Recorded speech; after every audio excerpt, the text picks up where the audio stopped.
పెడితే కొన్ని అంశాలు ఆమె చెప్పడం జరిగింది. ఇప్పుడు హరీష్ రావు ఫామ్ హౌస్ సంగతి ఏమైంది, ఆ కేసు క్లోజ్ అయింది, వెనకాల రేవంత్ రెడ్డి క్లోజ్ చేసిండు. సంతోష్ రావు టానిక్ కేసు ఏమైంది, హరితహారం కేసు ఏమైంది, అది కూడా క్లోజ్ చేసిండు. హరీష్ రావు ఇంకేదో చెప్పింది, పాల దందా కేసు ఏమైంది, అది కూడా దాని మీద కేసు పెట్టకుండా క్లోజ్ చేసిర్రు. సో ఇట్లా కొన్ని అంశాలను ఆమె ప్రస్తావిస్తూ ఇవన్నీ ఏమైనాయి, కాళేశ్వరంలో అవినీతి జరిగింది, మొత్తం హరీష్ రావే తిన్నాడు, వాటిని అక్కడ ఇన్వెస్ట్ చేసిండు, ఇవన్నీ ఆమె చెప్పుకుంటూ వచ్చింది. తేలని ఇవన్నీ కూడా తేలాలి. ఇప్పుడు కాళేశ్వరం ఏమున్నది కాదు, చేసిన 10% కూడా ఎంక్వైరీ కాదు కదా. అట్లాంటి మొత్తం ఇంకా మిగతా 90% ఉంది కదా, దాంట్లో ఎవరెవరి అన్ని తెలుస్తాయి కదా. ఇప్పుడు ఆమె కూడా బాధ ఉన్నట్టున్నది, నన్ను ఒక్కదాన్ని టీఆర్జీలు పంపించారు, నేను దీన్ని నన్ను పంపించారు, మరి వాళ్ళని ఎందుకు పంపించారని చెప్పని ఉన్నట్టున్నది. ఈ రకంగా వీళ్ళిద్దరు పోతే అయ్య కూడా వస్తాడని కూడా ఉండొచ్చు. ఇప్పుడు ఒకవేళ హరీష్ పోతే అయ్య కూడా పోతాడు కదా, ఆయన ముఖ్యమంత్రి ఆయనే, అసలు పెద్ద మనిషి ఆయనే, అసలు సిపా సోల్జర్ ఆయనే, వీళ్ళు పోతారు కదా, కెప్టెన్ ఆయనే కదా, వీళ్ళు కూడా పోతారు అనేది ఎక్కడో ఆమెకు లోపల ఉన్నట్టున్నది. సో ఇప్పుడు అట్లా తీసుకుంటూ పోతే గొర్రెల స్కామ్ ఉంది, భూముల స్కామ్లు ఉన్నాయి. నువ్వు ఏ స్కామ్ ఏది తీసుకో, బర్రెలు గొర్రెలు చేపలు, నువ్వు ఏది తీసినా అన్ని స్కామ్సే కదా మీ గవర్నమెంట్ ఉన్నాయి మొత్తం. బట్ అన్నిటి మీద అసలు నిజంగా కూడా ఇప్పుడు ఈ కాంగ్రెస్ గవర్నమెంట్ నిజంగా కూడా నీతిగా ఉండేది ఉంటే మాత్రం పక్కా బరాబర్ వీళ్ళందరి మీద కేసులు పెట్టాల్సిందే. అవన్నీ ప్రాపర్ ఎంక్వైరీలు జరిగి బొక్కల వారాల్సిన అవసరం ఉన్నది. ఈ ఒక్కటి అంశం గురించి కాదు. ఇంకోటి ఏంటంటే ల్యాండ్ లావాదేవీలని గతం కూడా చెప్పిన, ఏవి రెడ్డి వీళ్ళిద్దరి మధ్యలో, రేవంత్ అండ్ కవిత మధ్యలో ఉండి ల్యాండ్స్ ఘోరం.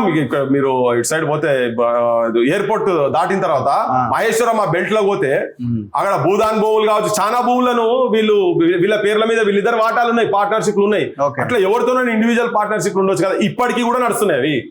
ఈ కవిత పెద్ద సుఖంపూస లెక్క మాట్లాడుతుంటే సినిమా లేదు, ఇప్పటి కూడా వీళ్ళిద్దరి మధ్యలో ఉన్నారు, వీళ్ళ ల్యాండ్స్ వీళ్ళకి నడుస్తూనే ఉన్నాయి. సో వాళ్ళకు జరిగినాయి, వీళ్ళకు జరిగినాయి. ఇప్పుడు ఇన్నంతా వాటాల కొట్లాడరు, ఇదంతా ఏ స్కామ్ లో నాకు ఎన్ని పైసలు ఇస్తావు.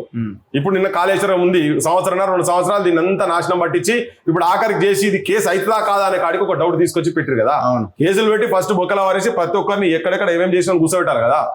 వీళ్ళకు ఇన్విటేషన్లు లెక్క మొత్తం పంపించుడు, వాళ్ళు వచ్చేదాకా చూసుడు, ఇదంతా పేద కథ చేస్తుండ్రు వీళ్ళ జనంలో. కానీ అన్ని స్కామ్స్, ఆల్ స్కామ్స్ కు సంబంధించినటువంటి అన్ని తెలంగాణ నిరుద్యోగులకు రావాల్సిన పైసలు కావచ్చు, తెలంగాణ చదువులకు పెట్టే పైసలు కావచ్చు, తెలంగాణ వైద్యానికి పెట్టే పైసలు కావచ్చు, ఇవన్నీ ఎన్నో వాటికి ఉపయోగపడేటువంటి ఇలా గ్రామ పంచాయతీ వ్యవస్థ సర్వనాశనం అయిపోయి కూర్చున్నది కదా. ఆ పైసలన్నీ వీళ్ళు తీసుకొని వీళ్ళ గల్లపట్ట లేచి పెట్టిండ్రు. అప్పులలో ఉన్నటువంటి వాళ్ళు ఇలా వేల కోట్లు లక్షల కోట్లకు ఎట్లా పడగెత్తుకున్నారు అనేది అది కూడా ఆ స్కామ్. ఆశ్చర్యం అనిపించింది. ఇప్పుడు నేరెళ్ళ ఇన్సిడెంట్ గురించి కూడా చెప్పింది ఆమె. యాక్చువల్గా ఈ నేరెళ్ళ ఇన్సిడెంట్ లో పోలీసులకు ఫోన్ చేసి వాళ్ళందరినీ కొట్టించిందంతా సంతోష్ రావే, కానీ బదనాం అంతా మా రామన్నకు వచ్చింది అని మాట్లాడుతుంది. రామన్నే సిరిసిల్ల ఎమ్మెల్యే, ఈయన ఇక్కడ నుంచి సీఎం ఆఫీస్ నుంచి ఫోన్ చేసి మొత్తం వ్యవహారం అంతా నడిపించిందని అంటుంది. మరి ఆనాడే మాట్లాడాలి కదా. 7 యువకులు 8 మంది ఎస్సీ బీసీలు అన్యాయం అయిపోయి వాళ్ళ మీద అంత దాడి జరుగుతున్నా బయటకు వచ్చి మాట్లాడాలి కదా. నోట్లే ఏలు కాదు, లాలీపాప్ పెడితే కూడా సఫర్ అయ్యే శాత కాదు మా అయ్యకు మా అన్నకు అన్నట్టుగా చెప్తున్నది ఆమె. పాపం వాళ్ళకి ఏం తెలియదు, భూమి మీద వీళ్ళంతా అమాయక చక్రవర్తులు ఇంకొకరు లేరు, పాపం గవాలని పట్టుకొని గింతగానం మీరు ఇబ్బంది పెడతారా, మీకు కూడా సోయి లేదు, మీకు అర్థమైతే లేదు. అన్న అయ్యా మీరు చెప్తున్నా, వాళ్ళిద్దరు పెద్ద లంగలు దొంగలు, పెద్ద అనకొండలని వాళ్ళకు పాఠాలు నేర్పుతున్నది ఈమె. ఇవన్నీ జనం మనసుంటోళ్ళు విని, మన తెలంగాణ జనం అంతా విని అయ్యో పాపం అని అనుకోవాలేమో. ఇదంతా అన్ని పెద్ద పెద్ద తిమింగలాలు వీళ్ళు, మనుషులను కాదు. అంటారు కదా పీతిరిగద్దలు అంటారు, చూసినావా, శవాలను పిక్క తినేటి ఆ పీతిరిగద్ద కందాన్ని వీళ్ళదంతా అట్లా చేసింది కదా తెలంగాణలో. ఇప్పుడు నువ్వు ఇటువంటి ఇన్సిడెంట్స్ అన్న మరి వీళ్ళు ఏడున్నారు, రెస్పాండ్ కావాలి. ఇటువంటి కొన్ని వందలాది ఇన్సిడెంట్స్ జరిగాయి కదా, లాకప్ డెత్లు. ఇప్పుడు మాట్లాడుకుంటూ చెప్తుంది, నేను మొట్టమొదటి బయటకు వచ్చినాక నేను పలానా హాస్టల్లో పోయి ఫుడ్ పాయిజన్ అయితే నేను అక్కడికి పోయినా అని. అయ్యా 10 ఏళ్లలో 100 మంది చచ్చిపోయారు కదా, మరి ఆడికి ఎవరికి పోలే కదా నువ్వు. వీళ్ళు వచ్చినా కూడా సెంచరీ అయింది, మరి ఎవరి దగ్గర పోలే, మనం తిరిగినాం కదా. మనం కెమెరాలు పట్టుకుని ఆడినవాడి మనం తిరిగినాం. మరి ఫుడ్ పాయిజన్ అవుతుందో నాయన చచ్చిపోయారంటే ఆడిపోతుంది. పోలీసు వాళ్ళు కుటుంబాలను వాళ్ళ తల్లిదండ్రులు కిందికి పడేసి నూకిరంటే కూడా పోయినాం. మరి వీళ్ళందరూ అప్పుడు ఇక్కడ పోయారు. ఇప్పుడు ఏంటంటే ఇప్పుడు అధికార మార్పిడి, పైసల వాటాల కాడ కొట్లాట వచ్చి ఇప్పుడు ఆ అంశాలు నేను మాట్లాడలేదా అని చెప్పని, అంబేద్కర్ విగ్రహం గురించి నేను మాట్లాడలేదా అని, అంబేద్కర్ ఆశయాలను అమలు చేసే క్రమంలో రావాలి. కానీ ఇప్పుడు కొత్తగా చెప్తుంది. ఇప్పుడు నేను ఫస్ట్ టైం నేను చూసిన 5 మహిళలు వచ్చి స్వేచ్ఛగా వచ్చి ప్రెస్ మీట్లు పెట్టిండ్రు. అగో గది నేను కావాలనుకున్నాను. తల్లి అసలు గసంటోల్లోకి రావాల్సిన పదవులనే నువ్వు కూర్చున్నావు కదా. నీ మీద ప్రేమతోటి, మీ నాయనకు నీ మీద ప్రేమ, మీ అన్నకు నీ మీద ప్రేమతోటే అసలు మహిళా సమాజాన్ని మొత్తం బొందబెట్టి, నాయకత్వాన్ని మొత్తం మొత్తం పునాదులకెళ్ళి రాకుండా చేసి నిన్ను తీసుకొచ్చి ఆ అందలం ఎక్కించి కూర్చోబెట్టిండు కదా. ఎవరన్నా ఏ రాజకీయ పార్టీలన్నా కానీ చిన్న ఏదైనా ఈమె జాగృతి అని పెట్టి విచ్చలవిడిగా దాన్ని ఒక సపరేట్ పొలిటికల్ పార్టీగా తయారు చేసి పెట్టిందంత స్వేచ్ఛ నీకు ఇచ్చింది కదా. ఇవాళ ఆమె మాట్లాడుతుంటే నిజంగానే అయ్యో కరెక్టే కావచ్చు అని చెప్పని ఎవరు అనుకోగలరు. ఇవన్నీ వాళ్ళు ఆడుతున్నటువంటి పెద్ద డ్రామా నాటకాలు ఇవన్నీ. ఇప్పుడు హరీష్ సిచ్యువేషన్ ఏంటో మరి, ఇప్పుడు హరీష్ రెస్పాండ్ అవ్వాలి కదా. 200% బంతి ఇటు నుంచి అటు తన్నింది ఆమె వాళ్ళకి.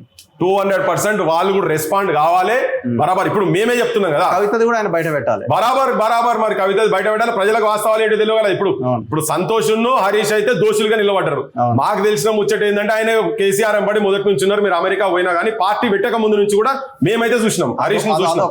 మాకు ఫోన్ అది ఒక్క మటుకే నేను చెప్పేది. మరి మిగతా అన్ని మొత్తం బయట పెట్టాల్సిన అవసరం అయితే హరీష్ మీద సంతోషం అయితే ఉన్నది కదా. మరి జనం అయితే రేపు చూస్తుంటారు కదా, మరి కరెక్టే కదా నువ్వు మంత్రి ఏం చేసినావు అని. వాళ్ళు అన్ని బయట పెట్టాలి, జనానికి వాస్తవాలు తెలియాలి. నువ్వు మాట్లాడకుంటుంటే మీరు అందరు కుమ్మక్కైన అనుకుంటాం మేము పైసల కాడ. మళ్ళీ రాత్రి ఏమైనా కవితకి ఏమైనా 500 1000 కోట్లు పంపిస్తా నేనంటే పంపించేస్తే ఆమె సైలెంట్ నువ్వు సైలెంట్, ఆమె మాట్లాడి నేనైతే సైలెంట్ ఉంటాను. ఇటువంటివి కాదు, వీళ్ళిద్దరు బయటికి రావాల్సిందే, కేటీఆర్ బయటికి రావాల్సిందే, కేసీఆర్ కూడా చెప్పాలి మరి అవును కరెక్టే మరి నా బిడ్డ ఇట్లా చెప్తున్నది హరీషే చేసిండు ఇవన్నీ అని చెప్పని కేసీఆర్ కూడా రేపు పొద్దుగాల చెప్తాడా చూడాలి చెప్పాలి కదా మరి ఆయనే. లేకపోతే బిడ్డ తప్పనే చెప్పాలి. బిడ్డ తప్పనంటే మరి ఈమెన రుజువు చేయాలి కదా ఇవన్నీ. కానీ ఒకటే క్లియర్ కట్ ఏంటంటే జనానికి అందరికీ తెలుసు వీళ్ళ లివింగ్ స్టాండర్డ్, ఈ పార్టీ ఇదంతా నడిపేదాన్ని బట్టి వీళ్ళు విచ్చలవిడిగా కొన్ని వేల కోట్ల రూపాయలు తెలంగాణ ప్రజలకు సంబంధించినటువంటి పైసలు వాళ్ళు తిన్నారు అనేది చాలా స్పష్టంగా తెలంగాణ ప్రజలకు మాత్రం అర్థమైంది. So what next? ఇప్పుడు వీళ్ళెవరు నేను అనుకోవడం రెస్పాండ్ అవుతారని అయితే నేను అనుకుంటలేను. ఆమె రాజకీయం ఆమె చేస్తుంది, వీళ్ళ రాజకీయం వీళ్ళు చేస్తారు. రేపు పొద్దున కవిత ఏం మాట్లాడినా దాని వెనకాల రేవంత్ రెడ్డి ఉన్నారంటారు, ఇంకోటి అంటారు. సరే ఎవరి వెనకాల ఎవరు ఉన్నారు అన్నది కూడా మనం కూడా ఏం చెప్పలేని పరిస్థితి. అందరి వెనకాల అందరు ఉన్నారు, అందరూ కలిసే ఉన్నారు. సో ఇప్పుడు రాబోయే రోజుల్లో హరీష్ రావు సిచ్యువేషన్ ఎట్లా ఉండే అవకాశం ఉంటుందని మీరు ఒక అంచనాకు వస్తున్నారు. అంటే మామకు మరింత దగ్గర అవుతారా? దగ్గర అయితే మళ్ళీ కేటీఆర్ ఉన్నాడు కదా. ఇప్పుడు తండ్రి కొడుకునే చూస్తాడు తప్ప అల్లుడు దాకా ఎందుకు పోతుంది? ఇది ఇప్పుడు ఆల్రెడీ కూలిపోయిన ఇల్లు, అది అయిపోయింది. అది ఒక మెయిన్ పిల్లర్ ఒకటి ఇప్పుడు ఉన్నది పట్టుకొని ఉండేది మెయిన్ గుంజ ఉంటది కదా గుడిసెకు, ఆ గుంజ కేసీఆర్. వీళ్ళు పెట్టే పంచాయతీలకు ఆయన పాపం అనొద్దు కానీ లుట్టుకుంటాడు ఈ మధ్యలో. ఎప్పుడు అన్నంకి ఇప్పుడు కుక్కలు చింపిన ఇస్తరాక్ అవుతుంది అది. ఇక వీళ్ళ పంచాయతీలు బయటకు వస్తాయి కొట్లాడుకుంటారు. ఇప్పుడు మాత్రం డెఫినెట్ గా హరీష్ ఆడనే ఉన్నాడు, కానీ ఆయన కూడా రామ్ నామ్ సత్య గురించి వెయిట్ చేస్తుంటాడు ఆయన. అది కాగానే అసలు సంగతి బయటపడుతుంది, అసలు స్టోరీ బయటపడుతుంది. కానీ దీంతో ఒక ఉపకారం తెలంగాణ సమాజానికి జరిగేది ఏంటంటే తెలంగాణ ఆకాంక్షలకు తగ్గట్టుగా వచ్చినటువంటి పొలిటికల్ పార్టీ ఎన్నో త్యాగాలు జరిగిన తర్వాత ఒక రాజకీయ వ్యవస్థ ఉండాలని మనిషి ఇష్టమున్నా లేకున్నా ఓట్లేసినటువంటి పార్టీ నిలబెట్టింది. దాన్ని అయితే వీళ్ళు గులగొట్టేసారు. భారత రాష్ట్ర సమితి ఎప్పుడైతే అయిందో మొత్తం అవినీతి దాంట్లో గుర్తుకపోయింది కదా. హరీష్ నెక్స్ట్ ఏం లేదు, ఇప్పటిదాకా నా మామ బతుకునేంత మటుకైతే ఉంటాడు. దాని తర్వాత ఏమేమి ఎత్తుగడలు వేస్తారో ఇక జనం అయితే రేపు పొద్దుగాల చూస్తారు, బరాబర్ చూస్తారు. ఇవన్నీ కలిసి ఉండేటి కావు. ఎప్పుడైనా ఏదన్నా ఒక ఆలోచనతో ఇలా మావోయిస్ట్ మూవ్మెంట్లకు సపోజ్ పోయింది అనుకో, ఒక సైద్ధాంతిక పునాది మీద సేవ అందించాలన్నప్పుడు దాంట్లో ఒక యూనిటీ ఉంటుంది. దాంట్లో కూడా కింది మీదకి అవుతుంటారు అక్కడిక్కడ బోవర్డ్స్. కానీ వీళ్ళది ఏంది, కేవలం అధికారము ధనము పునాదిలో మీద ఉండేది ఎప్పుడు కూడా అది ఒక దగ్గర ఉండదు. వీళ్ళకేం సైద్ధాంతిక పునాది ఏం లేదు. వీళ్ళకి కావాల్సింది రక్త సంబంధికుల ఇవన్నీ ఏం లేదు. అట్లంటే దయ్యాలని చెప్పని అన్నది నిన్న మొన్న మరి మా అన్ననైతే అంటలేనని ఎందుకనలే, మా అన్నని అనలే కదా, లీక్ చేసిందని చెప్పిండ్రు. అన్నప్పుడు దయ్యాలు ఎవరు? అందులో కేటీఆర్ కూడా ఉన్నట్టే కదా. ఇప్పుడు స్ట్రాటజికల్ గా వీళ్ళిద్దరిని స్కేప్ గోట్ చేసినట్టు దాకా మాట్లాడింది అంతా కేటీఆర్ మీదనే అనే ఎక్స్పోజ్ అయింది కదా. అవును. ఇప్పుడు ఏమో సడన్ గా మొన్నటి నుంచి హరీష్ రావు వైపు టర్న్ అయింది.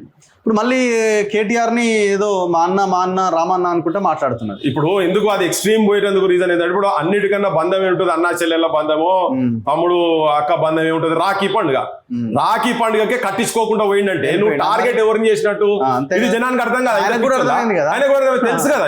అది క్లియర్ కట్ గా కేటీఆర్ మీదే. అది సడన్ గా మళ్ళీ వ్యూహాలలో భాగంగా చిన్నగా అటు ఇటు చేసి ఇటు పక్కకు పడేసారు అంతేగాని ఈమె కూడా ఉన్నది ఏం లేదు. ఇది 6 నెలల ముచ్చట. ఇప్పుడు చాలా మంది షర్మిల అంటే గట్టిని అంటారు, అది ఇది అని చెప్పని అనుకుంటారు. కానీ ఇది మరో ఉరుమిల లెక్క అయిపోతుంది అంతేనే. కానీ సో ఇదంతా ఉట్టిగా ఉరుములు మెరుపులు లెక్క. ఇక కొంతమంది పేపర్లలో హెడ్ లైన్స్ ఇవన్నీ నడుస్తుంటాయి. కానీ పొలిటికల్ గా బోత్ బీఆర్ఎస్ కు అండ్ కవితకు ఇది సూసైడ్ అనే వాళ్ళకు వాళ్ళు రాజకీయంగా కూడా మంచిగా చంపుకుంటారు. ఎందుకంటే జనానికి మాత్రం ఇలా రాముడు ఎవరో రావణాసుడు ఎవరో తెలుస్తున్నది. ఇది రామానంద్ టీవీ సీరియల్ లెక్క, రామానంద్ సాగర్ తీసిన రామాయణ టీవీ సీరియల్ లెక్క అట్లా జర కొద్ది రోజులు నడిచేది ఉంటే, సీరియల్ లెక్క కనుక నడిచేది ఉంటే వీళ్ళ బండారం అంతా ఓవర్నోడ్ తిట్టుకుంటే బయటపడుతుంటది ఇదంతా. కానీ అది తెలియాల్సిన అవసరం అయితే పక్కా జనానికి అవుతుంది. Anyway, thank you very much. చూద్దాం ఏం జరుగుతుంది అన్నది. సో ఇది కల్వకుంట్ల ఫ్యామిలీలో రేగిన అతిపెద్ద దుమారం. ఇది ఎక్కడ దాకా ఎటువైపుగా టర్న్ తీసుకుంటుంది అన్నది చూడాలి. హరీష్ రావు ఇక్కడ లేడు, యూకేలో ఉన్నాడు ఆయన. మరి నేను అనుకోవడం ఆయన యాక్చువల్లీ 1-2 డేస్లోనే రావాలి. ఇక ఈ గొడవతో ఇప్పుడు వీటికి వస్తే మళ్ళీ మీడియా మైకులు గీకులు అంతా అని చెప్పి ఇదంతా కొంత సార్ట్అవుట్ అయిన తర్వాతే ఆయన తెలంగాణకు వచ్చే అవకాశం ఉండొచ్చేమో, ఆయన స్ట్రాటజీ ఒకవేళ అమలు చేస్తే. చూద్దాం మరి ఏం జరుగుతుంది, ఎట్లా ఆయన రెస్పాండ్ అవుతారు. రెస్పాండ్ అయ్యే అవకాశం అయితే కనబడతలేదు. రెస్పాండ్ అయితే ఖచ్చితంగా ఆమె గురించి చెప్పాలి. చెప్తాడా మరి? మామ ఆపొచ్చు, చెప్పొద్దు, ఏం మాట్లాడొద్దు అని. చూద్దాం రాబోయే రోజుల్లో ఏం జరుగుతుందో. చూస్తూనే ఉండండి మన తొలి వెలుగు.